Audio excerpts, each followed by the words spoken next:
Hello, scrap mechanics. So I've put together a little something here. Uh, as you can see, it's plain.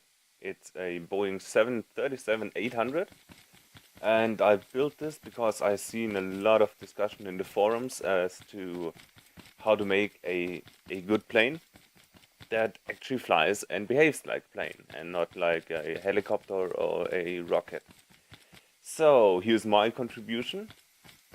And yeah, I'm gonna give you a quick walk around the premises.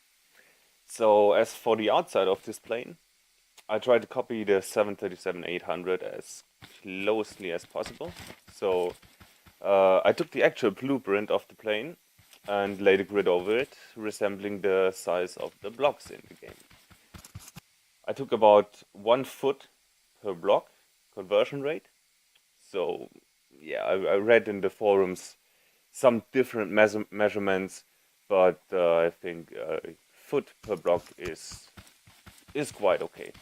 So from my experience with the real plane, yeah, it's quite close to the real size of the real thing.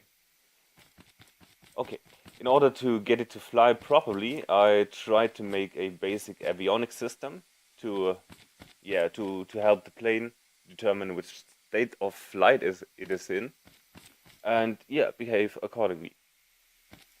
Yeah, I don't want to go into details here much, but there are some logic gates which are hooked up to the lifters. Here you see 5x5 grid of lifters, so a lot of lift here.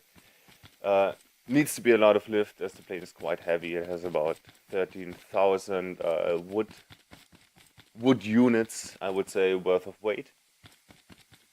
So it's quite heavy, which also makes it quite stable in the air, which is nice. So yeah, how does this work? We have basically the main components of the avionics systems are two ground sensors, so one in the front at the front wheel that detects the ground, and one at the main wheel that detects the ground, and also a point which I will go more in depth later on is the throttle system.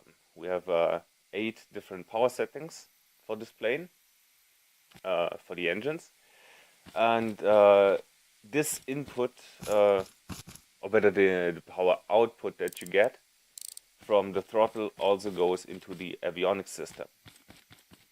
So if you are, let's say you are taking off, you're on the ground, and you are lifting the front wheel off the ground, you want the lift to start, right? So if this sensor detects the plane on the ground, but this sensor says, okay, the nose wheel is off the ground, then lift will be applied. So you cannot turn on the lift by yourself. It is turned on automatically when the nose gear lifts off the ground on the takeoff run. There's quite a similar situation where you got the main wheels on the ground and the front wheel in the air, which is at the landing. And there you want the opposite. You want to start with the lift, and as soon as you touch the ground, you want the lift to cut and yeah, keep the plane on the ground. So the logic also checks the power setting, and as long as for the takeoff roll, we are at setting 7 or 8. So full throttle and the nose gear in the air and the main gear on the ground, the lifters will lift. If the power setting is any lower than 7 and the main wheels touch the ground, the lift is cut. The power is cut for the lifters. Yeah, so that works quite well. And apart from that, there's just a lot of connections because I have 2 driving seats which do the same. So you can control the plane either way from the front or the back. I will come to that in a minute.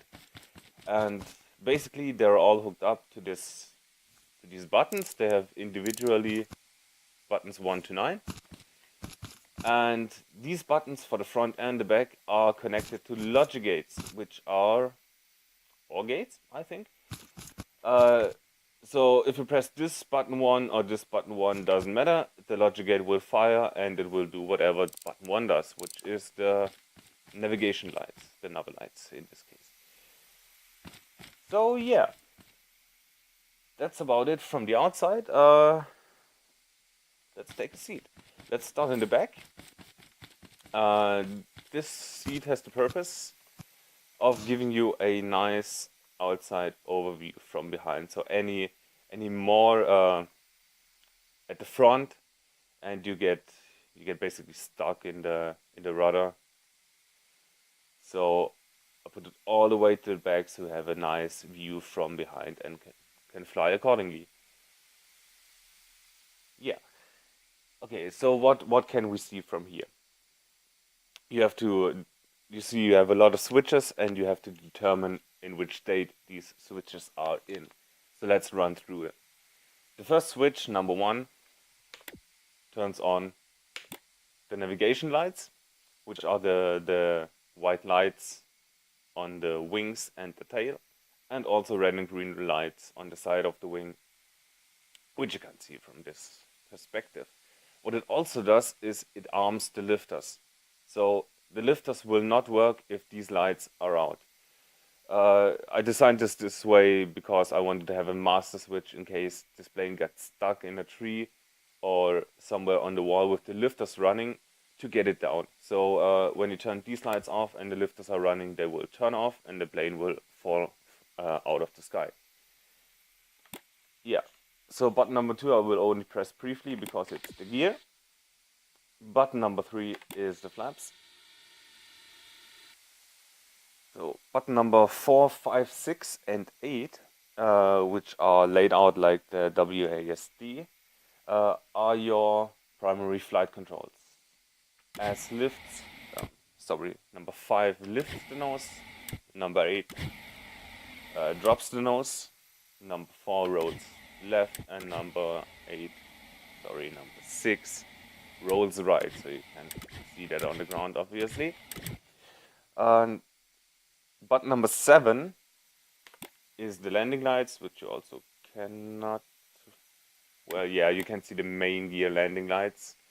There's also a landing light on the front gear, which also lights up, and this button doesn't do much more. Number 9 is not bound to anything, so yeah, we can just skip that. Good. At the back of the flaps, you see 8 lights, respectively, and what these do is they indicate the power setting. So I don't want to go into the details much. You can check it out yourself. So basically, I built a little motor that actuates a surface that moves in front of sensors. 8 sensors, and the more it moves, the more sensors are activated. And these are connected to 8 thrusters in each engine, which will activate. And yeah, let's power up and show you how this works. So by slowly pressing, or carefully pressing W and S, you can power up and power down. And for the first 4 thrusters, you can actually see them at the back of the engines. They light up one after one, so that gives you 8 different power settings to work with, which for this plane is enough. Well, leaves us with the A and D key, which is the yaw. And on the ground, this is quite slowly, so taxiing is quite difficult. You want to take this plane up in the air, and then it turns nicely. On the ground, she's just a big chunk of weight that doesn't want to move very good. Okay, you may have noticed the lack of doors on this plane, so I had to get in via this little hole, and I have to glitch out. This works good. And the reason is I had doors. I also had better flaps that went back and down like the real thing. I had spoilers. I actually had bent wings. So these were angled upwards like in the real plane, and bent, like bend downwards on the ground because of the weight of the wings and bend upward when in flight. It looked awesome, but it gave me about 2 frames per second in the flight tests, because all of these bearings, I think especially if they are far away from the center of the gravity, the point around which the plane turns, if they are far away from this point, they get stuck. They jiggle around and the material gets stuck inside. The blocks get stuck inside each other, and yeah, so that drops the frame rate and makes this plane basically unflyable. So yeah, I had to get rid of the doors and all the fancy wings and the flaps and the spoilers and all that kind of shit. Yeah, still looks nice, I think, and maybe I can get a future version to work better with all the angled surfaces. Quite nice. So the second driver seat is the one in the cockpit, and it's not much of a good outside view here. So you see, you go inside the plane with your view, and this seat is good for the cockpit view. So I tried to design a fully functional cockpit that gives you all the information you need from the inside, so you don't need to look outside of the plane for what's happening. So let's run through the buttons again. Button number 1, the master switch, is connected, or should be connected to this yellow light. It's obviously not the case. I don't know what's happening. So I gotta check that again. Well, normally the master switch, the yellow light should go out with the... Oh, it's not connected at all. Okay, but the other buttons are. So yeah, let's leave this on. I gotta reconnect this, obviously. And yeah, so this means the master power is on, lifters are armed, and the navigation lights are on. So you've seen the gear already. This is the indication for the gear. Green is down and red is up. Makes sense.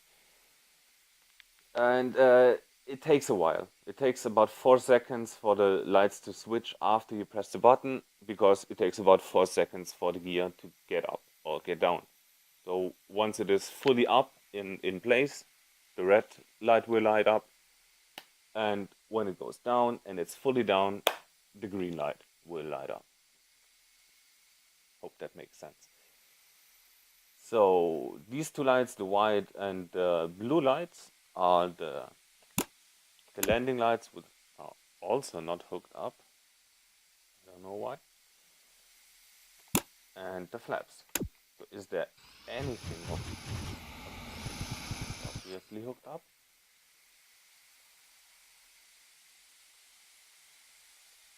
Yeah, well, screw it, we're doing it anyways. I'm gonna repair this later on. So yeah, we got the landing lights on, we got the flaps down, and we are basically ready to fly after we delete that thing, which was there to hold us in place once when we powered up the engines. We don't roll away. For this little flight, I'm just gonna go once around the area and try to land. And we're gonna do this from the outside view this time. Okay, let's see if it works. The master switch is on, the flaps are down, and we are good to go.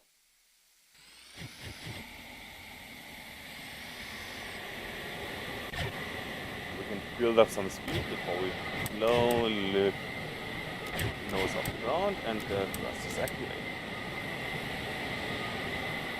Now we can raise the gear.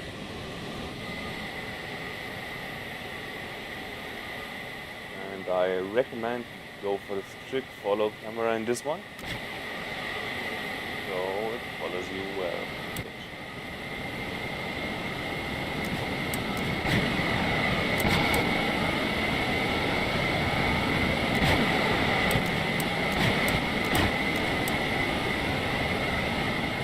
Now we've reached our altitude. So normally I would go and raise the flaps for the cruise. But as we are going to land right away, I'm gonna just a little easier.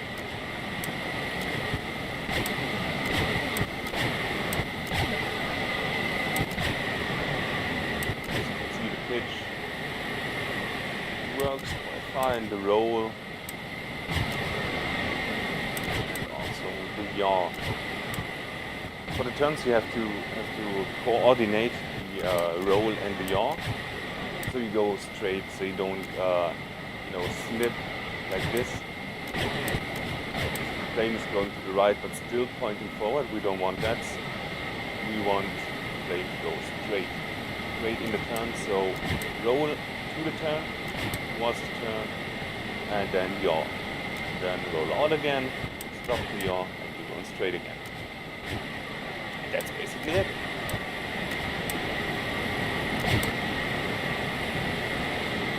One more thing about the power setting. When you go full throttle down, a part of the lift is cut, so you start a descent. So leave at least one light on if you want to keep your altitude. Otherwise, you're free to use any power setting you want that gives you different speeds. Okay, so gear down,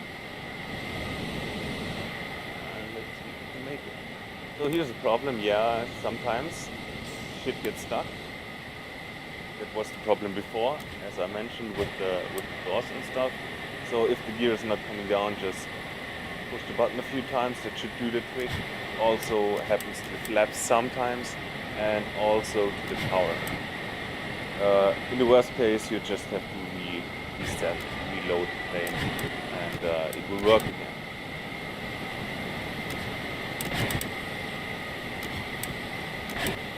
If you're feeling you're too low for the approach, just add some power, raise the nose a bit. If you're too high, cut some power, lower the nose. The speed will remain relatively the same, but it gives you a greater rate of descent. Just before the touchdown, raise the nose, cut the power, and let it roll out. And hopefully stop before the end of the runway.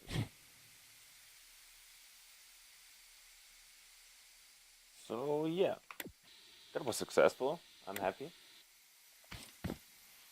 Okay, if you got any suggestions for me, any comments, just leave them below or in the Steam workshop.